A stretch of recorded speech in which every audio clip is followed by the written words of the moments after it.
आज जो कहानी सुनाने जा रहा हूं ये जरूर सुनिएगा अगर आप अपनी माँ से बहुत प्यार करते हैं।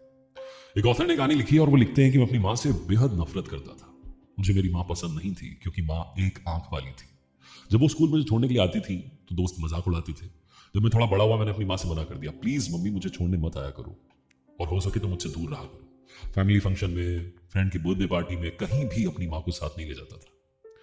मुझे एम्बैरेसमेंट होती थी कि मेरी माँ एक आंख वाली है। मैंने जल्दी जल्दी पढ़ाई पूरी की और शहर को छोड़ करके दूसरे शहर में चला गया। हाँ, नौकरी करने लगा, एक नई लाइफ बना ली। अपनी फैमिली, वाइफ, बच्चे, हम खुश खुश थे। एक दिन घर की डोरबेल बजी और बच्चे एक महिला का मजाक उड़ा रहे थे। जब मैं गेट पर पहुंचा और देखा कि वही एक आंख वाली मेरी माँ गेट पर खड़ी है जिनका मजाक मेरे बच्चे उड़ा रहे हैं। मैंने अपनी माँ से कहा, माँ आप हमारा पीछा करते करते यहाँ क्यों आ गई? माँ ने कहा, शायद मैं गलत पते पर आ गया हूँ। मुझे मेरे बेटे को और उसकी फैमिली को देखने का मन था, लेकिन शायद ये गलत एड्रेस है।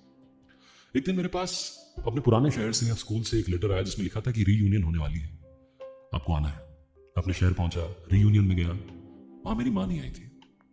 फिर पता नहीं क्यों मुझे लगा कि शायद मुझे जाकर के अपने पुराने घर को देखना चाहिए, शायद देखना चाहिए माँ कैसी है। मैं वहां पहुंचा तो माँ नहीं थी। पड़ोसियों से पूछा तो उन्होंने बताया कि उनकी कुछ दिन पहले डेथ हो चुकी। उन्होंने कहा था कोई आए तो उन्हें एक लेटर दे देना।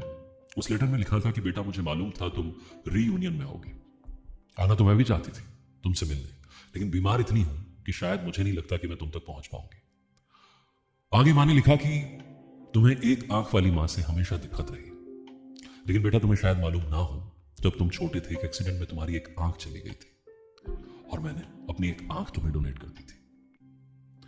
ये कहानी सुनने के बाद मेरी आंखों में आंसू थे और एक बात मेरे जहन में थी कि हम हमेशा लाइफ में सिक्के का एक ही पहलू देखते हैं, दूसरी ओर जानने की कोशिश नहीं करते कि हमारे साथ जो है, हमारी लाइफ में जो है, उसकी सिचुएशन क्या है। हो सके तो खुशियां बांटिए, हो सके तो मुस्कान लाने की कोशिश कीजिए।